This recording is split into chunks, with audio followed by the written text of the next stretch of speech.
everybody, happy Friday. So all week we've been talking about plants, and today we were talking about how plants get food, okay?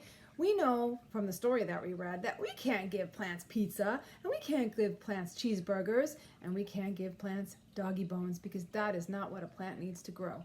A plant needs to really make its own food, okay? So there's a really big word that I taught you, and I think that if we do it slowly and we clap it out, we can learn to remember it, okay?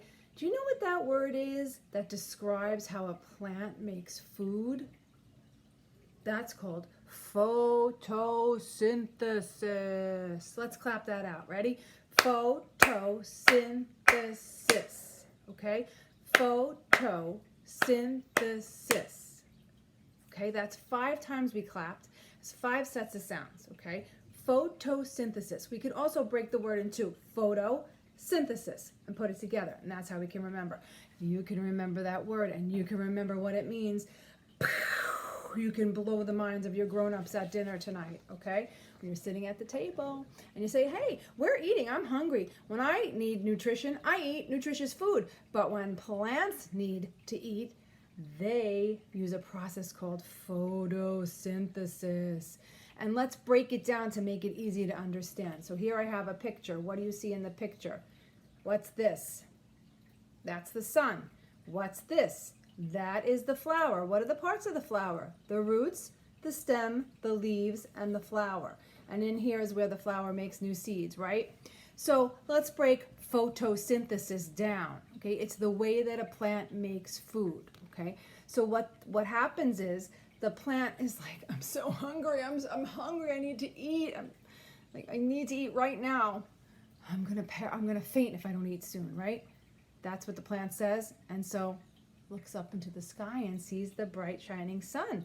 And that sunlight that's pouring down onto the plant is giving the plant energy, right? The plant is going to suck up that energy, right? And another way the plant's going to suck up energy is from the air. We need air to breathe, right? We need air. It's very important. Now, the plant sucks up the air. Remember how it does it? Does it have a mouth? On its leaves, it has teeny weeny little holes that you can't see with your own eye. You would need a microscope, right? It sucks in the air and it sucks in the carbon dioxide from the air and then lets it out again as oxygen, and that helps us breathe.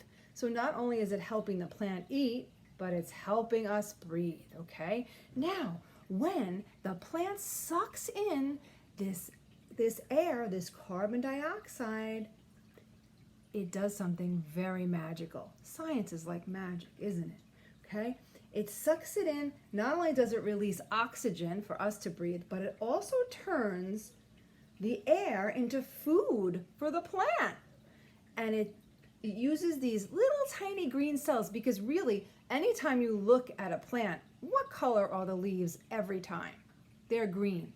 These little green cells inside the leaves are called chloroplasts, and they make something called chlorophyll. Chlorophyll is what takes that air and the sunlight and turns it into sugar for the plant to eat, and that gives the plant energy. Okay?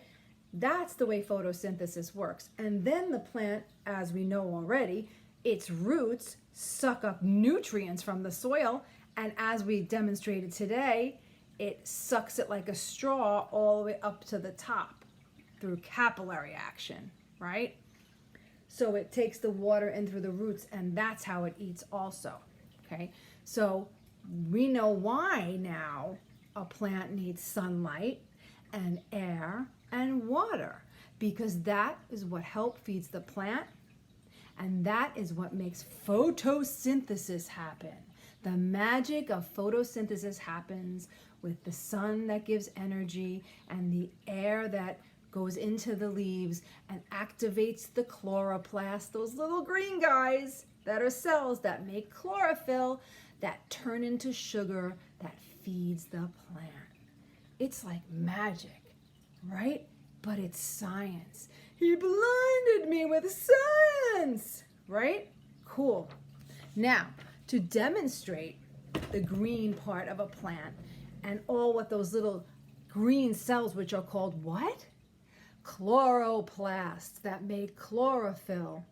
I got some spinach here. You can get plants from outside. You can go in your backyard and collect grass and plants and see which ones work better. But in doing this experiment, I thought that spinach plants worked really well because they're very soft and they're easily to crush, okay? So I'm gonna take these and crush them up and crush them up and crush them up. And you know what's gonna happen? Well, that's blue from this morning, but I'm gonna crush them up and it's wet. Now it feels wet and soggy. You know what I'm crushing up in there? The little green cells. What are they called? Chloroplasts. I'm crushing up the chloroplasts with the chlorophyll in it because this spinach already sucked up the sunlight and the air, right, and the water. Hey, you know what I was just thinking? I love spinach. I eat leaves. These are the leaves of a plant, okay? So I crushed it, and now I'm gonna take it and I sent you this home. It's a picture of a tree.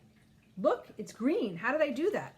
Crushed it up and I painted all the leaves. Wait till you see this. It's coming out awesome. I painted the leaves with my spinach. You ready for this? Look, I made art out of leaves. I made green paint out of spinach leaves, okay? Now you can use different kinds of leaves that make different kinds of color greens maybe, okay? And then you can color in the trunk, because we all know that the trunk of a tree is also the stem. It's a big stem. In a plant we call it a stem, but in a tree we call it a trunk, and that trunk sucks up nutrients, right? So have fun with this project because this demonstrates how the chloroplast, the little green cells in the leaves, how they're in there, right? And how green they are. And when you crush them up, you can actually see them. And they're really important because they help make sugar, which is energy and food for a plant. Have fun with this.